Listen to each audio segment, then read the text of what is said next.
사람에게는 두 가지 생일이 있습니다. 물론 첫 번째 생일은 내가 엄마 뱃속에서 나와서 세상에 태어난 날입니다. 그리고 두 번째 생일은 내가 왜 세상에 태어났는지 내 삶의 존재의 이유와 목적을 깨닫는 날입니다. 첫 번째 생일은 누구나 다 가지고 있습니다. 자신이 태어난 날이 언제인지 다 잘 알고 있습니다. 그런데 두 번째 생일을 아직 모르는 사람들이 많이 있습니다.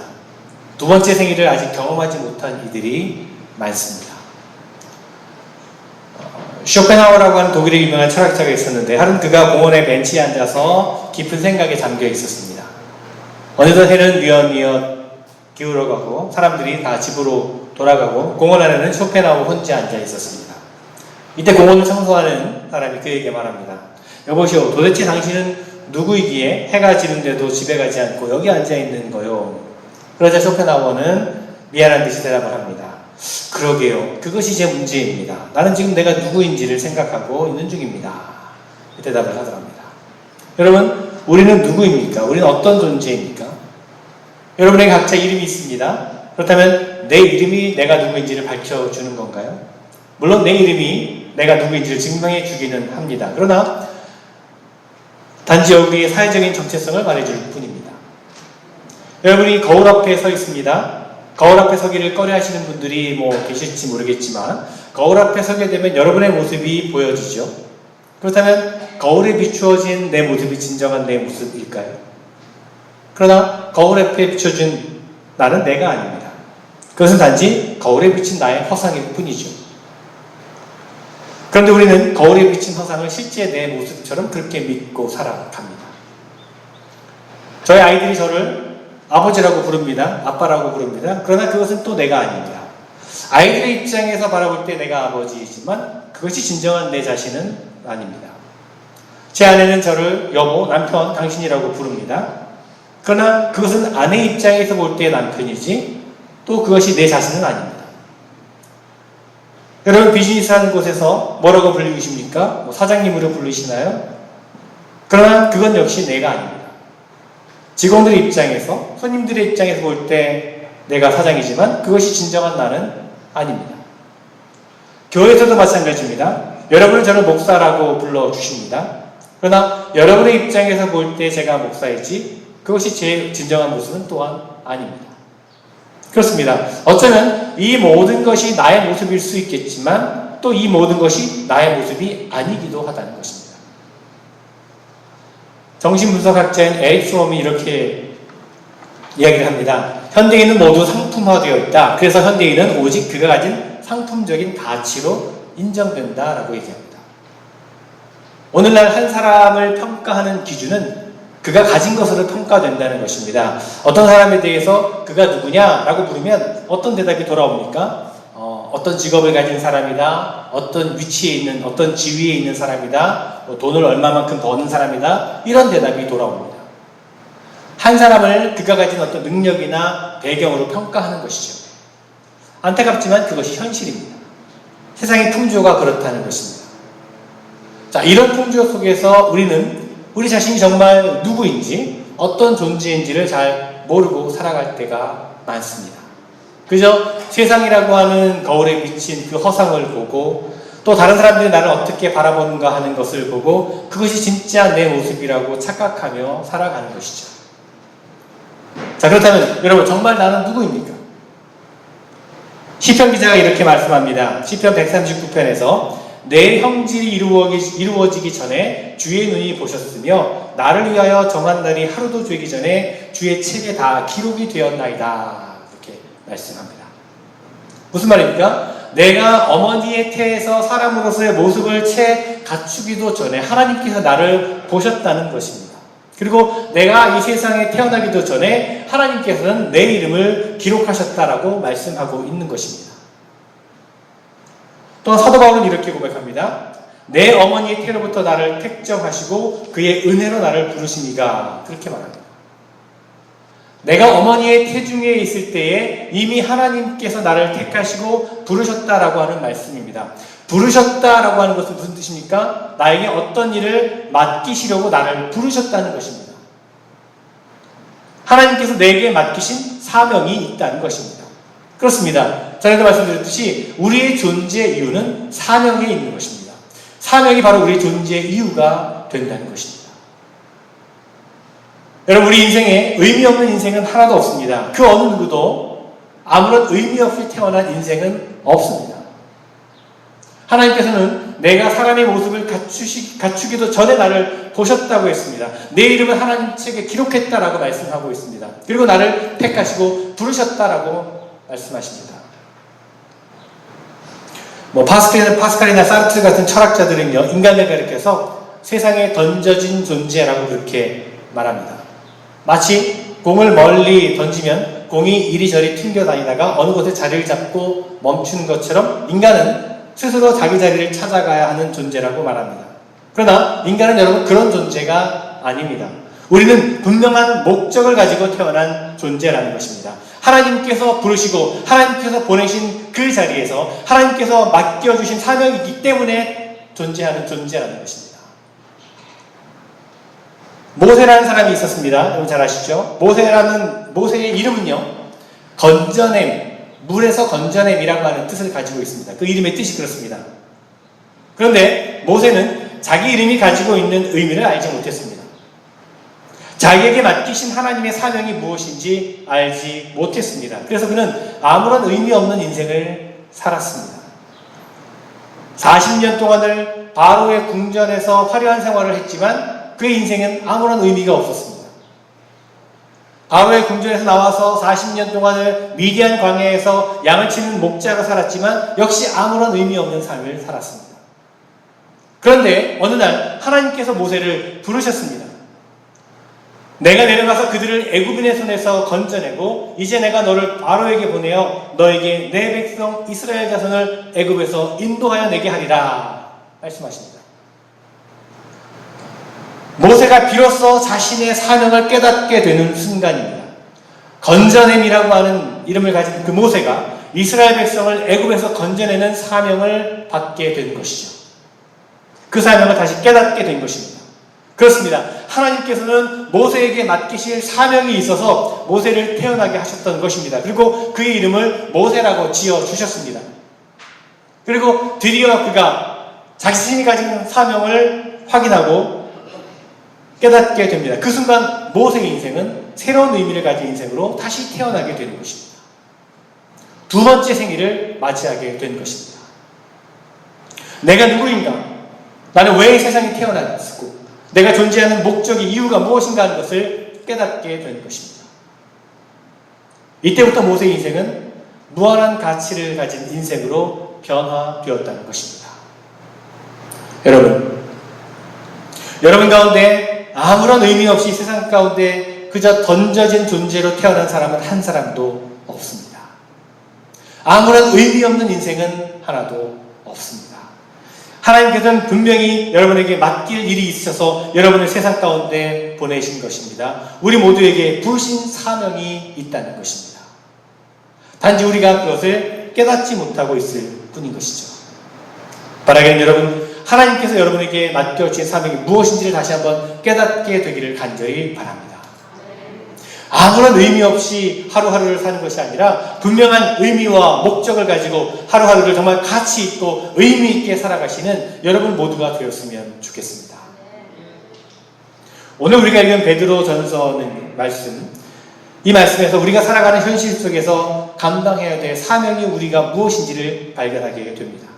우리 각자에게 주어진 부르심에 대한 그 사명이 있겠지만 우리가 크리스찬으로서 이 세상을 살아가면서 감당해야 될 사명, 보편적으로 우리에게 주신 사명이 있다는 것을 가르쳐 주고 있습니다. 자, 그것이 무엇입니까? 첫째는 사랑하는 것입니다. 사랑하는 것. 8절 말씀을 다시 봅니다. 무엇보다도 뜨겁게 서로 사랑할지니 사랑은 허다한 죄를 덮느니라. 자, 사랑에도 여러 가지 종류가 있습니다. 그 중에 하나는 어린아이와 같은 사랑이 있죠. 조건적인 사랑입니다. 누군가 나를 사랑해 주기 때문에 나도 사랑하는 것입니다. 어린아이들은요, 낯선 사람이 사탕 하나만 주어줘도 금방 얼굴이 달라집니다. 저 사람이 나를 사랑하는구나, 그렇게 생각하고 느낍니다. 그런데 엄마가 조금이라도 섭섭하게 하면 금방 엄마 미워 하고 소리를 지릅니다. 엄마가 나를 사랑하지 않는다고 느끼기 때문에 자기가 밉다고 얘기하는 겁니다. 당신이 나를 사랑하기 때문에 내가 당신을 사랑한다라고 하는 것은 어린아이 수준의 사랑입니다. 조건적인 사랑입니다. 또 하나는 이기적인 사랑이 있습니다. 내가 당신을 필요로 하기 때문에 당신을 사랑한다 라는 거죠.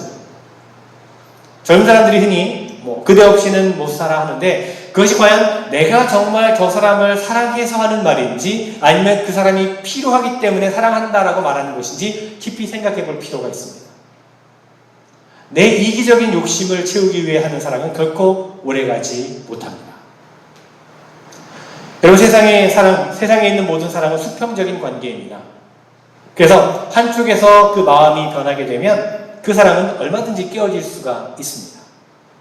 그러나 우리 그리스도인들의 사랑은 주님께서 위로부터 부어주신 사랑입니다. 그리고 우리는 그 사랑을 나누는 것입니다. 예수님께서 말씀하셨습니다. 내가 너희를 사랑한 것 같이 너희도 서로 사랑하라. 그래서 우리는 특정한 어떤 사람을 사랑하는 것이 아닙니다. 주님께서 내게 부어주신 사랑을 필요로 하는 사람이 있다면 어디든지 누구에게든지 달려가서 그 사랑을 나누어 주는 것입니다.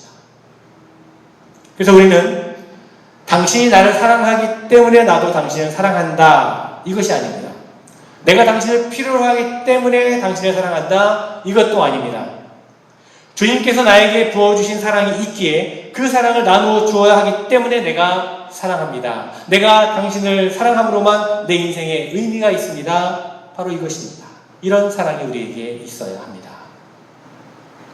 또 오늘 말씀에서 보니까 뜨겁게 사랑하라 라고 말했는데, 뜨겁게 라고 하는 단어는요, 헬라말로 액테네라고 하는 단어를 쓰고 있는데, 이 말은요, 잡아 늘리다 라고 하는 뜻이 있습니다. 잡아 늘리다. 고무줄을 잡아 늘리는 것처럼 사랑을 잡아 늘리라는 것입니다. 사랑의 범위를 더 넓게 늘려 나가라는 것입니다. 이렇게 사랑을 늘려 나가면 어떻게 됩니까? 무엇보다 뜨겁게 서로 사랑할지니 사랑은 허다한 죄를 덮느니라. 그렇습니다. 사랑을 늘려가면, 사랑의 범위를 넓혀가면 모든 죄를 덮어주게 된다는 것입니다. 용납하고 품어줄 수가 있게 된다는 거죠.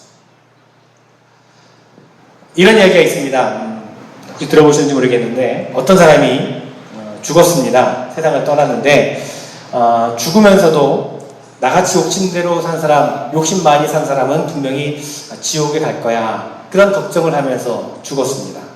그런데 그가 천국문 앞에서 서 있는 겁니다. 베드로가 그를 맞이합니다. 그리고 묻습니다. 당신 천당 갈래요? 지옥 갈래요? 그렇게 물었습니다. 이런 고마울 때가 또 어디 있습니까? 자기는 당연히 지옥에 갈 줄 알았는데 이렇게 선택의 기회가 주어진 거죠. 그런데 이 사람이 욕심이 생겼습니다. 그래서 베드로님, 제가 일단 좀 봤으면 좋겠습니다. 천국과 지옥을 좀 구경했으면 좋겠습니다. 그렇게 말하더랍니다. 그래서 천국을 먼저 가보았는데 거기에는 흰옷을 입은 성도들과 천사들이 다 모여서 하나님을 찬양하고 있는데 조금 지나가 보니까 좀 지루해 보이더라는 겁니다. 그 다음에 지옥에 가보니까 여기는 클럽도 있고 술집도 많고 왁자지껄한 게 딱 마음에 드는 겁니다. 그래서 저는 아무래도 지옥 체질인 것 같습니다. 저를 지옥으로 보내주세요. 그렇게 베드로에게 얘기하더랍니다. 그래서 지옥으로 갔는데 가보니까 클럽이며 술집이며 다 사라지고 뜨거운 불밖에 없다는 겁니다. 그래서 베드로를 향해서 막 항의하며 소리를 칩니다. 아니 베드로님, 이건 약속이 틀리지 않습니까? 제가 봤던 데가 아닌데요. 이거 다른 약속이 틀리지 않습니까? 그랬더니 베드로가 이렇게 대답을 하더랍니다. 아까는 관광비자로 왔고 지금은 영주권으로 온 거 아니냐, 이렇게 이야기하더랍니다. 여러분, 천국은 아무나 가나요? 천국 체질을 가진 사람이 천국에 가야 행복합니다. 세상에서는 평생 지옥 체질로 살던 사람이 천국에 가면 행복하겠습니까? 천국은 사랑이 넘치는 곳입니다. 거기는 미움이 없고 사랑이 있는 곳입니다. 이 세상에서 사랑 체질이 아닌 삶을 살아간 사람들, 미움의 체질로 살아간 사람은 천국에 가서 행복할 수가 없습니다. 여러분, 사랑에는요, 낭비의 본능이 있습니다. 낭비하지 않은 사랑은 진짜 사랑이 아닙니다. 사랑하는 사람을 위해서라면 시간도 아깝지 않고 물질도 아깝지 않습니다. 여러분 마음속에 정말 이런 사랑이 있는지 다시 한번 확인해 보시기를 바랍니다. 무엇보다 뜨겁게 서로 사랑할지니 사랑은 허다한 줄을 덮느니라. 이것이 주님께서 우리에게 맡겨주신 사명이라는 것입니다. 자, 두 번째는 서로 대접하기를 원망 없이 하라고 했습니다. 자, 여기서 대접이라고 하는 단어의 헬라 말은요, 필록세논이라고 하는 단어를 쓰고 있는데, 이 단어는 필로와 세논이라고 하는 두 단어가 합쳐진 것입니다. 그러니까 필로라고 하는 말은 사랑이라는 뜻이고, 세논이라고 하는 단어는 행동, 액션이라는 뜻입니다. 즉, 사랑을 행동으로 옮기라는 것입니다. 말로만 하지 말고 행동으로 실천하라는 것입니다. 말로만 한번 찾아뵙겠습니다, 한번 제가 인사드려야죠 하는 것이 아니라 정말 행동으로 옮기라는 것입니다. 말로만 제가 언제 한번 식사라도 했으면 좋겠습니다 라고 하는 것이 아니라 구체적으로 실천으로 옮기라는 것입니다. 예일대학교 심리학교신 로버트 스타버인 교수가 이런 이야기를 했습니다. 똑똑이와 똘똘이가 있었는데요. 똑똑이는 공부를 아주 잘하는 똑똑한 아이입니다. 그런데 똘똘이는 동네에서 소문난 개구장이 말썽꾸러기였습니다. 하루는 둘이 이제 산으로 올라갔다가 호랑이를 만나게 되었습니다. 똑똑이는 호랑이를 보는 순간 머리로 딱 계산을 합니다. 호랑이가 지금 250m 앞에 있는데 초당 10m의 속도로 달려오면 그러면 25초 후면 우리 여기까지 올 텐데, 그런데 이 똘똘이는 뭐 계산하고 따지지 않고 일단 운동화 끈부터 쟁여매는 겁니다. 똑똑이가 똘똘이에게 말합니다. 야, 이 멍청한 놈아, 네가 아무리 운동화 끈을 조여매고 빨리 달려도 호랑이보다 빠를 수 있겠냐? 했더니 똘똘이가 웃으면서 이렇게 대답합니다. 너보다 빨리 뛰기만 하면 돼. 그렇게 얘기를 합니다. 이것이 세상의 원리입니다. 내가 잡히는 동안에 나만 도망가면 돼. 이것이 세상의 법칙입니다. 세상은 이런 사람을 가르쳐 똘똘한 사람이라고 얘기합니다. 세상은 대접하기보다는 대접받으려고 합니다. 이것이 지혜라고 생각합니다. 그러나 성경은 남을 대접하라고, 남을 섬기라고 말씀합니다. 대접하되 원망 없이 하라고 말씀합니다. 적극적으로 하라는 것입니다. 기쁨으로 하라는 것입니다. 행동으로 옮기라는 것입니다. 히브리서는 이렇게 말씀합니다. 손님 대접하기를 잊지 말라. 이로써 부지 중에 천사들을 대접한 이들이 있었느니라. 이렇게 합니다. 자, 이 말씀은 여러분이 아시는 대로 창세기 18장에 나오는 아브라함의 이야기입니다. 하루는 아브라함이 뜨거운 햇빛을 피해 장막으로 들어가 있었는데 어디선가 세 사람이 나타났습니다. 그러자 아브라함은 그들을 집 안으로 모셔드린 다음에 떡을 만들고 송아지를 잡고 극진하게 대접을 했습니다. 그런데 그 세 사람 중에 한 분은 하나님이셨고 두 사람은 천사들이었습니다. 하나님은 아브라함에게 이런 복을 주셨습니다. 내년 이맘때 내가 반드시 너에게로 돌아오리니 내 안에 살아는 아들이 있으리라 얘기합니다. 부지 중에 다른 사람을 대접함으로 놀라운 축복의 약속을 받게 된 것입니다. 오늘 여러분에게 천사가 나타난다면 어떤 모습으로 올 것이라고 생각하십니까? 어떤 모습으로 여러분에게 오든지 기쁨으로 적극적으로 대접하시기를 바랍니다. 섬기시기를 바랍니다. 부지 중에 천사를 대접하는 큰 은혜를 누리시기를 바랍니다. 서로 대접하기를 원망 없이 하라. 이것이 주님께서 우리에게 맡겨주신 사명입니다. 마지막 세 번째로 선한 청지기 같이 봉사하는 것이 우리에게 주신 사명입니다. 자, 10절 말씀을 보겠습니다. 각각 은사를 받은 대로 하나님의 여러 가지 은혜를 맡은 선한 청지기 같이 서로 봉사하라. 19세기 영국에 미카엘 코스타라고 하는 유명한 지휘자가 있었습니다. 하루는 공연을 앞두고 오케스트라 연습을 하고 있었는데 음악이 이제 막 클라이막스에 이제 다다르게 될 때 막 트럼펫이 울리고 팀파니가 퉁퉁 울리고 모든 악기가 함께 협주를 합니다. 그런데 그때 피콜로라고 하는 악기를 연주하던 사람이 이런 생각을 했습니다. 피콜로는 아주 작은 피리 같은 악기인데요. 그가 생각합니다. 아니 이렇게 100여 명이나 되는 연주자들이 제각기 큰 소리를 연주를 하고 있는데 내가 연주하는 이 작은 피콜로가 무슨 소용이 있을까? 그래서 연주를 중단했습니다. 그러자 이 미카엘 코스타가 즉시 연주를 중단하고 소리를 지릅니다. 피콜로는 어디 갔습니까? 왜 소리를 들을 수가 없나요? 당신이 있음으로 해서 오케스트라가 산단 말입니다.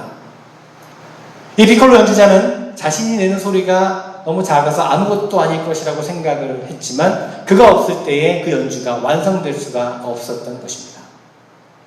여러분, 하나님께서 여러분에게 주신 은사는 다 다릅니다. 그러나 은사는 모두가 소중합니다. 어느 것 하나 중요하지 않은 것이 없습니다. 하나님께서는 우리가 서로의 부족한 것을 돕도록 서로 다른 은사를 우리에게 주신 것입니다. 그래서 그 은사를 가지고 선한 청지기처럼 서로 봉사하라라고 말씀하고 있습니다. 어떤 교인이 기도할 때 이렇게 기도를 했습니다. 하나님, 저에게 조금만 더 경제적 여유가 있었다면 헌금을 드릴 수 있었을 텐데 저에게는 그런 여유가 없네요. 그래서 또 이렇게 기도합니다. 하나님, 저에게 조금만 더 시간이 있었더라면 시간을 들여 주님을 섬길 수 있었을 텐데 저에게 시간적 여유가 없네요. 또 이어서 이렇게 기도했습니다. 하나님, 저에게 조금만 더 많은 은사가 있었으면 저도 남들처럼 섬기고 싶은데 저에겐 그런 은사가 없네요. 그래서 하나님께서는 그를 참 불쌍히 여기시고 어느 날 그에게 조금 더 많은 재물을 주시고 더 많은 시간을 주셨고 더 많은 은사를 주셨습니다. 그런데 시간이 지나도 여전히 그 교인은 같은 기도를 드리고 있었습니다. 하나님, 조금만 더 주시면, 조금만 더 주시면. 그러자 하나님은 하루아침에 그에게 주셨던 조금 더 많은 재물과 시간과 은사를 다 도로 거두어 가셨습니다. 그러자 그는 또 이렇게 기도했습니다. 하나님, 저에게 한 번만 다시 옛날처럼 조금 더 많은 재물과 조금 더 많은 시간과 조금 더 많은 은사를 돌려주시면 제가 기꺼이 섬기겠습니다. 그랬더니 하나님께서 말씀하십니다. 타임아웃. 타임아웃. 여러분, 큰 것을 생각하고 바라지 마시고 작은 것에 충성하고 봉사할 수 있어야 할 것입니다. 하나님이 나에게 주신 은사, 그것이 어떤 것이든 그것에 감사하고 그것으로 섬기며 봉사할 수 있어야 할 것입니다. 오늘 나에게 주어진 환경 속에서 오늘 내가 만나는 사람들을 사랑하고 대접하고 나에게 주신 은사를 가지고 선한 청지기처럼 봉사할 수 있는 그런 우리 모두가 되었으면 좋겠습니다. 그것이 하나님께서 우리에게 주신 사명입니다. 여러분, 이 사명을 우리가 다시 한번 깨닫고 이 사명을 감당함으로 말미암아 더욱더 의미 있고 가치 있는 삶을 살아가는 여러분 모두가 되시기를 간절히 주님의 이름으로 축원을 드립니다. 기도하겠습니다. 하나님 감사합니다. 우리에게 주신 사명을 다시 한번 깨닫습니다. 우리의 존재 이유, 우리를 부르신 이유와 목적은 바로 그 사명을 감당하기 위한 것임을 또한 깨닫습니다. 바라기는 우리에게 주신 사명, 우리가 온전히 감당함으로 말미암아 정말 의미 있고 가치 있는 인생을 살아갈 수 있는 저희들 되게 하여 주시옵소서. 더욱더 사랑하고 또한 대접하기를 즐겨하며 또한 봉사하는 주신 은사로 감사하고 봉사할 수 있는 저희들 모두가 되게 하여 주시옵소서. 그래서 더욱더 하나님께서 기뻐하시는, 하나님께서 원하시는 정말 가치 있는 삶을 살아갈 수 있는 우리 모두가 되게 하여 주시옵소서. 예수 그리스도 이름으로 기도드리옵나이다.